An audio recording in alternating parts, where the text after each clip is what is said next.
मन बोल हरि हरि हरि बोल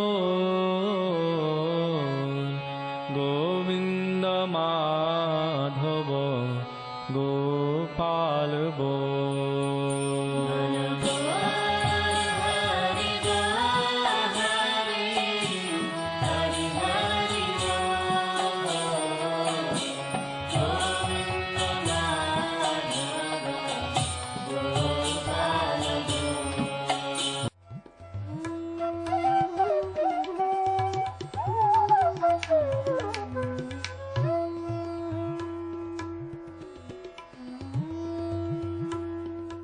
ओम विष्णुपाद अष्टोत्तर शत श्री श्रीमद् भक्ति वेदांत नारायण गोस्वामी महाराज जी का शुभ आविर्भाव सन 1921 में बिहार के बक्सर जिले में मौनी अमावस्या के दिन अर्धरात्रि में हुआ था। प्रारंभ से ही इनकी धर्म में रुचि थी। बचपन में ही उन्होंने गीता रामायण आदि का अध्ययन किया था। संसार से अत्यंत तीव्र वैराग्य होने के कारण 25 वर्ष की आयु में ही वे गृहस्थ जीवन त्याग कर मठ में निवास करने लगे। सन 1946 में उन्होंने नित्य लीला प्रविष्ट ओम विष्णुपाद श्री श्रीमद् भक्ति प्रज्ञान केशव गोस्वामी महाराज जी से विधिवत दीक्षा प्राप्त की तथा सन 1954 में संन्यास ग्रहण किया। मथुरा में निवास करते हुए अपने गुरु की आज्ञा तथा कृपा से अनेक ग्रंथों का हिंदी भाषा में अनुवाद किया है। इनके प्रमुख ग्रंथ हैं श्रीमद् भगवद गीता, गीत गोविंद, जैव धर्म, वेणु गीत, भजन रहस्य, ब्रजमंडल परिक्रमा, श्री श्री वृहद भागवतामृतम। इन सभी ग्रंथों का English, Spanish, Dutch, French, German, Russian, Italian, Portuguese, Chinese आदि विश्व की अनेक भाषाओं में अनुवाद हो रहा है। लगभग पिछले 60 वर्षों से श्रील भक्ति वेदांत नारायण गोस्वामी जी महाराज ने भारत एवं विश्व के सभी प्रमुख देशों में शुद्ध भक्ति का प्रचार किया, अर्थात भक्ति योग की शिक्षा प्रदान की। श्रील गुरुदेव के भक्ति प्रचार कार्य से प्रोत्साहित होकर अमेरिका के ह्यूस्टन के मेयर द्वारा श्रीमान लीपी ब्राउन ने 31 मई सन 2003 को इन्हें ऑर्डिनरी सिटीजनशिप एवं गुडविल एम्बेसडर के सम्मान से विभूषित किया। सन 2003 में ध्वजाचार्य पीठ तथा विश्व धर्म संसद ने श्रील गुरुदेव को कृष्ण भक्ति, विश्व भर में सनातन धर्म के प्रचार प्रसार तथा ब्रजमंडल के संरक्षण एवं पुनरुद्धार हेतु अनेक अथक प्रयासों के लिए योगाचार्य की उपाधि से सम्मानित किया। इस प्रकार संपूर्ण विश्व में प्रेम धर्म का प्रचार प्रसार करते हुए श्रील भक्ति वेदांत नारायण गोस्वामी जी महाराज ने 29 दिसंबर 2010 को श्री जगन्नाथपुरी में अपनी भौम लीला को संवरण किया। वे अपनी दिव्य शिक्षाओं में और अपने निष्कपट आश्रित जनों के हृदय में सर्वदा विराजमान हैं। सबसे पहले मैं अपने गुरुदेव नित्य लीला प्रविष्ट ओम विष्णुपाद अष्टोत्तर शत परिवर्जिकाचार्य श्री श्रीमद् भक्ति वेदांत नारायण गोस्वामी महाराज जी के चरणों में प्रणाम करता हूँ। नित्य लीला प्रविष्ट ओम विष्णुपाद अष्टोत्तर शत परिवर्जिकाचार्य श्री श्रीमद् भक्ति वेदांत स्वामी शिला प्रभुपाद के चरणों में प्रणाम करता हूँ। अपने परम गुरुदेव नित्य लीला प्रविष्ट ओम विष्णुपाद अष्टोत्तर शत परिवर्जिकाचार्य श्री श्रीमद् भक्ति प्रज्ञान केशव गोस्वामी महाराज जी के चरणों में प्रणाम करता हूँ। आप सब भक्तों का, श्रोताओं का इस कार्यक्रम में स्वागत है। हम पिछले कुछ दिनों से दामोदर अष्टकम के ऊपर चर्चा कर रहे हैं। पद्म पुराण में नारद जी और शौनक जी के संवाद के बीच में ये सत्यव्रत मुनि का दामोदर अष्टकम की चर्चा करी जा रही है। नारद जी शौनक ऋषि को बता रहे हैं कि ये दामोदर अष्टकम में सत्यव्रत मुनि क्या कह रहे हैं। ये सत्ययुग से ये दामोदर अष्टकम चला आ रहा है। हमारे गुरुदेव इस पे बड़ी सुंदर व्याख्या करते थे, जिसको आज हम दोबारा उसका स्मरण करते हुए, गुरुदेव के चरणों का स्मरण करते हुए, इसको हमने, इसके 8 श्लोक हैं जिसमें से हमने 2 ले लिए थे। फिर भी संक्षिप्त रूप में मैं पहले 2 जो हमने करे थे उसको मैं संक्षिप्त रूप में बता देता हूँ। उसमें था नमाम ईश्वरम सच्चिदानंद रूपम। लसत कुंडलम गोकुले ब्रजमानम। क्या बोलते हैं कि मैं नमस्कार करता हूं कृष्ण को, नमामीश्वरम, जो ईश्वर हैं, परम ईश्वर हैं, सच्चिदानंद, उनका जो रूप है सत चिद और आनंदमय है, सच्चिदानंद रूपम लसत कुंडलम, उनके कानों के कुंडल लटक के नाच रहे हैं, उनके गालों से चूम के वो नाच रहे हैं। लसत कुंडलम गोकुले ब्रजमानम। यशोदा भियोलुखा, यशोदा के भय से उखल के ऊपर कूदते हुए यशोदा भियोलुखा लाघव मानम परमृष्टमत्यम ततो द्रुत गोप्या। क्या बोले पहले श्लोक में कि यशोदा मैया के डर से और उखल से कूद गए हमारे छोटे कृष्ण, और यशोदा ने और भी तेज ततो द्रुत गोप्या, ये हमारे पहले श्लोक में था, उससे भी तेज दौड़ के कृष्ण को पकड़ लिया उस यशोदा मैया ने। तो ये पहले श्लोक में हमने इस बात की चर्चा करी थी, और वो क्या था कि देखिए मैया यशोदा एक स्त्री, किस तरह से वो कृष्ण जो मन की गति से चलने वाले योगी मुनि, ध्यान लगाने वाले के भी ध्यान में नहीं आते, आज यशोदा मैया ने उनको और भी ततो द्रुत गोप्या, और भी तेज दौड़ के पकड़ लिया। क्या मतलब है इसका कि मैया का जो प्रेम है, यशोदा मैया का जो प्रेम है वो भगवान को पकड़ लेता है, भगवान भी उस प्रेम के अधीन हो जाते हैं। उसको भगवान को कोई जोर जबरदस्ती से नहीं पकड़ सकता। मैया यशोदा के प्रेम करने जैसे कोई होगा तो वो पकड़ा जाता है और डर भी जाता है। भयो लूखा, क्यों डर गए थे कृष्ण? कृष्ण इसलिए डर गए क्योंकि उन्होंने मैया के घर में एक मटकी फोड़ी जिसमें से वो मक्खन चुरा रहे थे। तो ये हमारा पहला श्लोक था, इसके ऊपर हमने चर्चा करी, व्याख्या करी हुई है। उसके बाद हमने दूसरे श्लोक पे चर्चा करी थी। रुदंत मुहु नेत्रम युग्मम मृजंतम करम भोज युग्मेन सादंक नेत्रम। कहते हैं रो रहे हैं कृष्ण, रुदंत मुहु नेत्रम, उनके आंखों में से आंसू निकल रहे हैं। मैया ने जो काजल डाला था उनको, आज वो रो रहे हैं मैया के डर से कि मैया मुझे मारेगी क्योंकि मैंने मटकी फोड़ी। तो कहते हैं रुदंत मुहु नेत्रम युग्मम मृजंतम करम भोज युग्मेन सादंक नेत्रम, और अपने दोनों हाथों से अपने नेत्रों को वो पूछ रहे हैं क्योंकि आंखों में से आंसू निकल रहे हैं। और मुहु श्वास कांपा त्रिरेख कंठा, और जोर जोर से सांस ले रहे हैं डर से। स्थित ग्रह दामोदर भक्ति बदम, कहते हैं कि दामोदर जो है, जो भगवान कृष्ण है, दाम मतलब रस्सी, उदर मतलब पेट, उसका नाम दामोदर इसीलिए पड़ गया कृष्ण का क्योंकि मैया की उन्होंने डर से जब मैया ने पकड़ा तो मैया ने उनको, ये दूसरे श्लोक में है कि उन्होंने रस्सी से अपने आप को बंधवा लिया मैया के डर से, और कह रहे हैं कि जोर जोर से रो रहे हैं और बोल रहे हैं मैया को मैंने मटकी नहीं फोड़ी। तो इन दो श्लोकों पे हमने पहले व्याख्या करी हुई है। आज का जो तीसरा श्लोक हम लेंगे और उसमें देखिए क्या लीला है भगवान की। वो त्रिलोकीनाथ जो समय से नहीं पकड़ा जाता, जो जिसकी सीमा नहीं है, जो ब्रह्मवादियों के लिए अव्यक्त है और परमात्मावादियों के लिए वो परमात्मा के रूप में हृदय में नजर आता है, भक्तों के लिए वो प्रेम से पकड़ा जाता है, रस्सी से बांध भी लिया जाता है और वो डर भी जाता है। इसके ऊपर हमने व्याख्या करी थी।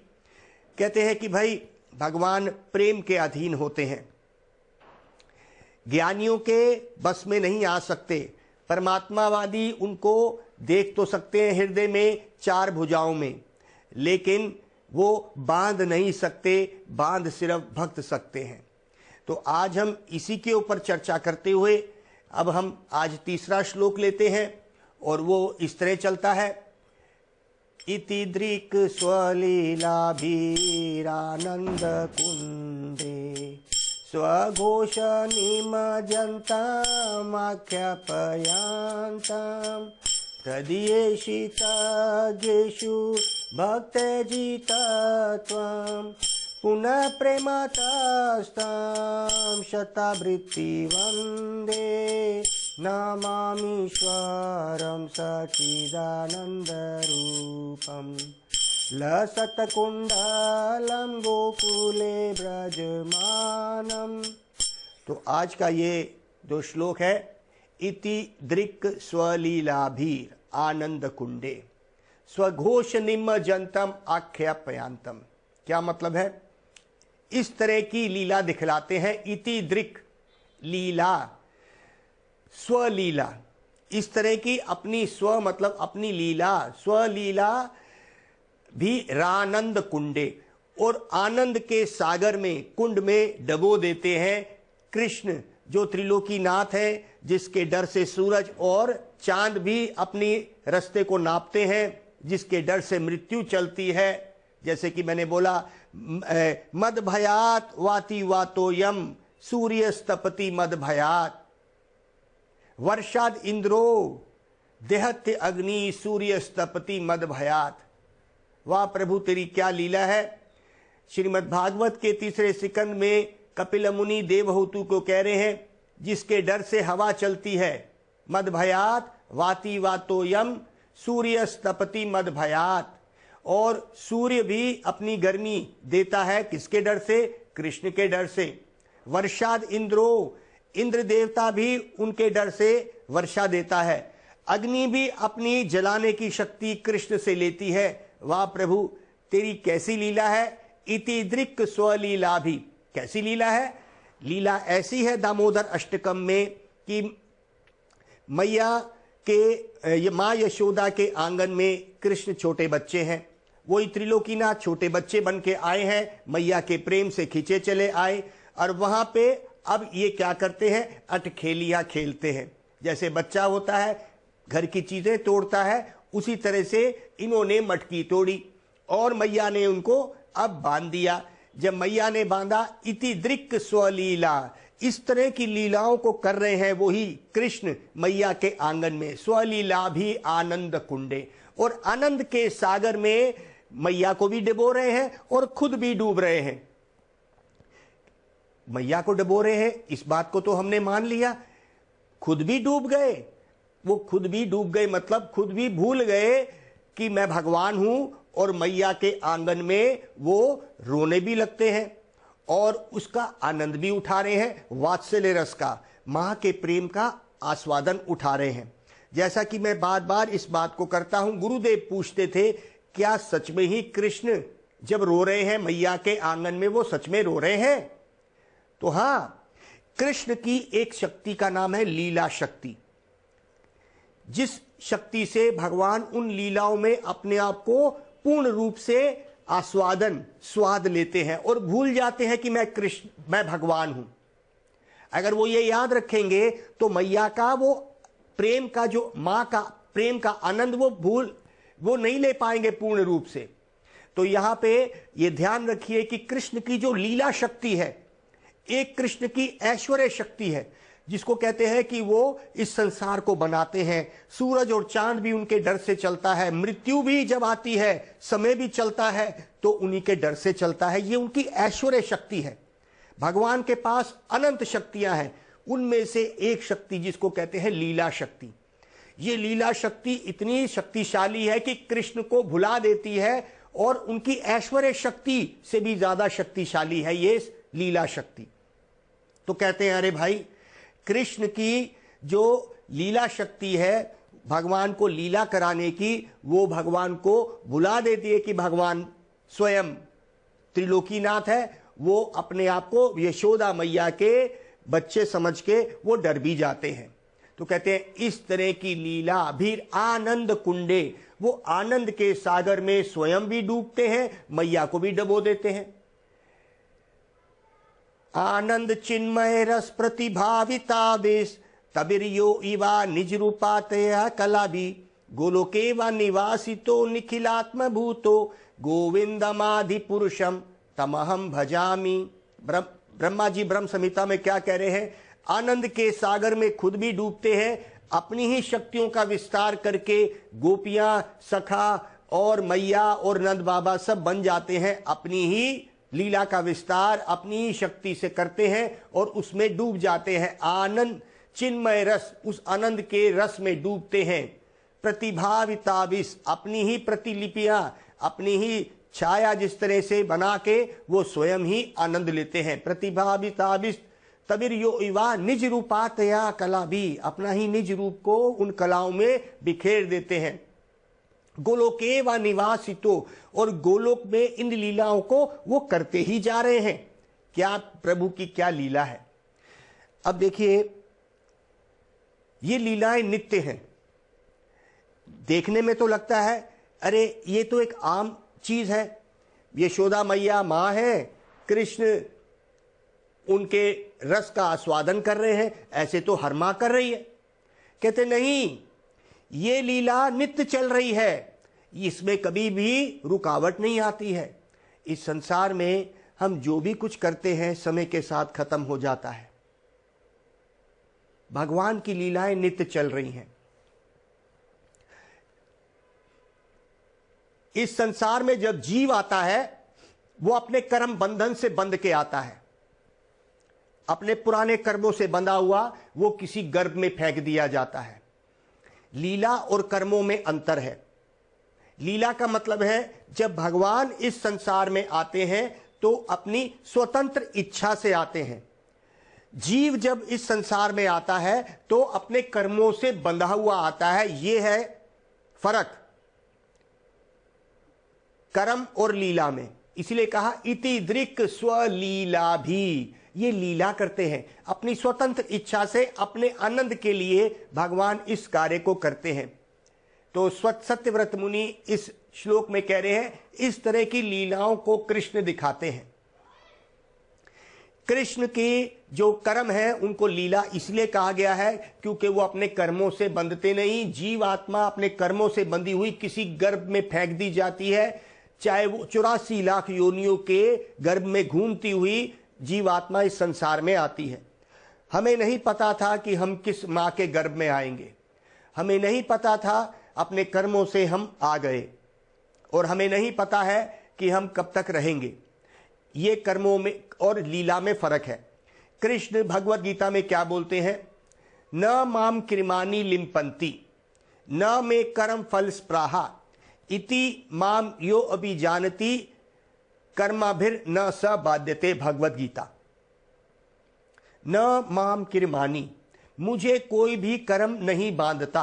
अर्थात हम लोग कर्मों से बंधे हुए आए, हमने इस संसार में कर्म करे, कर्म से फल मिलता है और उन फलों को फिर भोगने के लिए हमें फिर आना पड़ेगा। इस तरह से ये कर्मों का चक्कर चल रहा है। भगवान का कर्म को लीला बोला गया है, वो स्वतंत्र है, उनसे वो कर्म नहीं बनाते हैं। वो हम जैसी जीवात्माओं को ऐसी लीला करके आकर्षित करते हैं कि अरे भाई तुमने इस संसार की बातों को तो देख लिया, एक दिन खत्म हो जाएगी। आज भी कृष्ण उन लीलाओं को नित्य रूप से कर रहे हैं और आज भी यशोदा मैया उस लीला का आस्वादन कर रही है। न माम कृमानी लिम्पंती न मे कर्म फल स्प्राहा इति माम यो अभिजानती कर्माभिर न स बाध्यते। जो इन लीलाओं को समझेगा, भगवान के इन कर्मों को समझेगा कि भगवान के इन कर्मों को लीला बोला गया है, उसको दोबारा अपने कर्मों में नहीं फंसना पड़ेगा। इसलिए कहते हैं स्मरण करो भगवान का। भगवान का स्मरण इन लीलाओं में करोगे किसी गुरु के अनुगत्य में, तो आपको इस संसार के आवागमन के चक्कर से छूट जाएंगे। आप इसमें से छूट जाएंगे, आपको और कर्म नहीं लगेंगे। तो कहते हैं न माम कृमानी लिम्पंती, ना मेरी कोई इच्छा है कर्म करने की, ना मुझे लिम्पंती मतलब कोई कर्म बांधता है। इति माम यो अभी जानती, जो इसको जानता है, मेरे इन असली कर्मों के लीला को जानता है। कर्माभिर न स बाध्यते, उसको इस संसार के आवागमन का जो कर्मों का चक्कर 84 लाख का है उसको नहीं बांधेगा। अब आइए इस संसार के एक आम जीव की कहानी। उसमें लिखा है श्रीमद् भागवत के 3 स्कंद में, कर्मणा देहा नेत्रेना जंतुर देहो पपात्ये स्त्रियो प्रविष्ठा उदरम पुंसा रता कनाश्रया, कहते हैं कि अपने पुराने कर्मों से और भगवान की शक्ति से एक जीव एक गर्भ में फेंक दिया गया। कर्मणा देवा नेत्रेना, नेतृत्व में भगवान की देवी शक्ति के नेतृत्व में। जंतुर देहो पपाते, जंतुर मतलब जीव, देहो पपाते है शरीर को पाता है, देहो स्त्रियों प्रविष्टा उदरम, स्त्री के गर्भ में वो प्रवेश करता है। पुंसा रता कनाश्रया, पुरुष के कण के ऊपर बैठ के वो स्त्री के गर्भ में प्रवेश पाता है। इस तरह से वो अपने कर्मों में वो बसता है और गर्भ में फेंक दिया जाता है। ये उसके बस की नहीं है, इसको कहते हैं कर्म बंधन। भगवान की लीलाओं का स्मरण ऐसे होता है। यशोदा मैया ने कृष्ण को पकड़ा। अब जब पकड़ा, बार बार मैया बांधती है, बांध रही है, लेकिन 2 उंगली छोटी पड़ती है। रस्सी, घर की सारी रस्सियां आ गई, फिर भी रस्सियों को बांध के फिर जब उस पेट को बांध रहे हैं जिसमें ब्रह्मांड के ब्रह्मांड भगवान के पेट में है, उसको कोई बांध सकता है। लेकिन मैया ने ये 2 उंगली जो छोटी पड़ी थी, इसको क्या बोला था, हमने पिछली बार भी इस बात का बखान किया था कि ये 2 उंगली है भगवान की कृपा और भक्त का उत्साह। तो भक्त का उत्साह और भगवान की कृपा, मैया बड़े उत्साह से बांध रही है। कृष्ण की कृपा नहीं पड़ेगी तो वो बंधेगा नहीं, तो ये 2 उंगली छोटी हमेशा रहेगी। तो जैसे ही मैया ने उत्साह दिखाया और कृष्ण ने कृपा करी, वो 2 उंगली खत्म और कृष्ण बंध गए। तो कहते हैं कि इन लीलाओं में हमें कुछ सीख ये लेनी पड़ेगी कि ये 2 उंगली की पहले सीख हमें जो मिली वो ये था कि हमें उत्साह दिखाना है। कुछ लोग कहते हैं अरे भाई भगवान की कृपा से ही हम भगवान को याद करेंगे। अरे भगवान की कृपा तो सब पे पड़ रही है, जैसे सूरज सब पे पड़ रहा है। हम अपनी खिड़कियां दरवाजे बंद करके बोले कि अंधेरा है, इसमें सूरज की कोई कमी नहीं, हमारी कमी है। हम हर काम के लिए उत्साह दिखाते हैं, लेकिन जब भगवान की भक्ति और लीलाओं का स्मरण की बात आती है, हम कहते हैं भगवान अपने आप कराएंगे। अरे भाई भगवान ने हमें स्वतंत्रता दी है, हम जब तक इन लीलाओं को स्मरण नहीं करेंगे तो अब स्मरण क्यों करना है। जैसे कि मैंने बताया, भगवान ने भगवद गीता में भी कहा, यम यम वापी स्मरण भावम त्यजते अंत कालवरम तम तम अवैति कुंतया सदा तद भाव भविता। कहते हैं अरे भाई जो जिस जिस भाव में, अर्थात जो मन का स्मरण में जो शरीर त्यागेगा, मतलब त्यागने के समय जब हम जैसे जैसे भावों का स्मरण करेंगे वैसे वैसे शरीर को प्राप्त करेंगे। तम तम अवैति कुंतया, ओ कुंती पुत्र वैसे वैसे भावों को तू प्राप्त करेगा। अगर हम जानवर जैसी योनि गुजारते हैं तो क्या होगा, हमें जानवर बनना पड़ेगा, कुत्ता बिल्ली बनना पड़ेगा। देखिए हमारे गुरुदेव बिल्कुल निडर थे, उन्होंने कभी भी सच्चाई को छुपा के नहीं बोला, चाहे व्यक्ति को अच्छा लगे या बुरा लगे। यही संत की गुण होते हैं, वो किसी से लालच में आके किसी से दबता नहीं है। हमारे गुरुदेव निर्भीक निर्डर थे। आज उनके इस गुण की वजह से हजारों लोग उनके साथ जुड़ गए। एक उनके पास एक एडवोकेट आया, वो हमारा गुरु भाई बन गया। गुरुदेव ने उसको बोला, अरे भाई तुम वृंदावन आए हो, आज तो रुको। तूने कहा नहीं गुरुदेव हम लेट हो रहे हैं, बहुत काम है। तो गुरुदेव मुस्कुराए और बोला, अच्छा बताओ तुम्हारे और कुत्ते में क्या अंतर है। तो वो बड़ा झेप सा गया, बड़ा वकील है, एडवोकेट है। तो गुरुदेव ने उससे पूछा, अरे भाई हम पूछ रहे हैं तुम्हारे और कुत्ते में क्या अंतर है। और ये उस वक्त ये जो बात चल रही थी, मैं वहां नहीं था, लेकिन मैंने उसी वकील एडवोकेट के मुख से इस बात को सुना। उसने कहा कि गुरुदेव ने मुझे बोला तुम्हारे और कुत्ते में क्या अंतर है। देखो कुत्ता भी भाग रहा है, दो नहीं 4 पैरों पे भागता है, मुंह में जीभ बाहर निकल रही है और बड़ी तेज जाते जा रहा है और देखता नहीं है, चलते जा रहा है, चलते जा रहा है। थोड़ी दूर जाके खंबे के पास लात उठाता है और मूत्र कर देता है। दिख रहा था बहुत जरूरी काम के लिए जा रहा है, लेकिन इतनी तेज चलता है, क्योंकि चलता है वो तेज, और दूर जाके और देखता भी नहीं है, भागते जा रहा है, मुंह जीभ बाहर निकली है, जैसे बहुत काम है उसको, बहुत जरूरी काम में निकला हुआ है। वहां गया और मूत्र कर दिया। गुरुदेव कहते हैं यही तुम्हारी दौड़ है। अरे भाई, इतनी जल्दी तुम्हें पड़ी है इस संसार में वापस भागने की? क्या भगवान की कुछ लीला कथा सुनने का समय नहीं है? तुम्हारी दौड़ वैसे ही है जैसे जानवर की है। करना क्या है? वहां जाके वही खाना पीना सोना और मैथुन की दौड़ चल रही है। ये तो जानवर भी कर रहा है। उसी वक्त उस वकील को थोड़ा सा ये लगा कि अरे हम तो यही कर रहे हैं, खाना पीना सोना, और इसके लिए ही तो जल्दी मची हुई है, हमें खानी तो वही 2 रोटी है भाई। तो कहते हैं भाई, ये संसार में एक व्यक्ति खाने पीने में लगा हुआ है, समय निकल जाएगा, मन हमारा इस संसार में लगा रहेगा।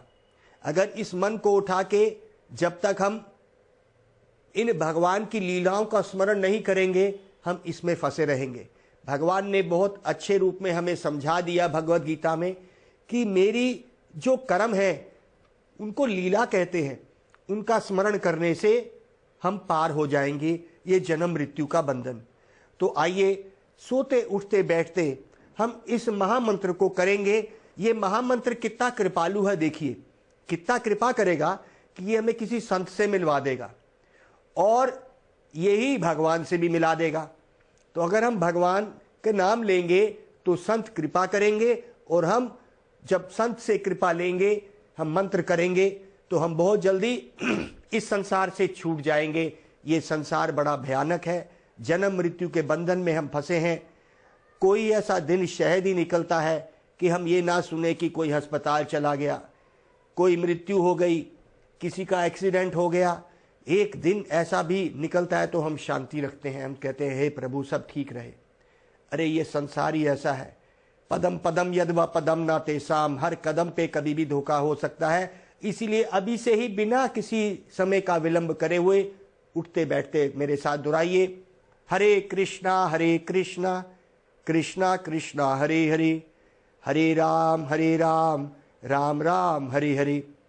इस 16 शब्द के महामंत्र को आप सुबह शाम उठते बैठते गाते रहिए। आपका कुछ जा नहीं रहा है, जबान से ये ले लीजिए, फिर मौका इस जीवन में मिलेगा नहीं और किस योनि में मिलेगा पता नहीं। हरे कृष्णा। मन बोल हरि हरि हरि बोल, गोविंद माधव गोपाल बोल।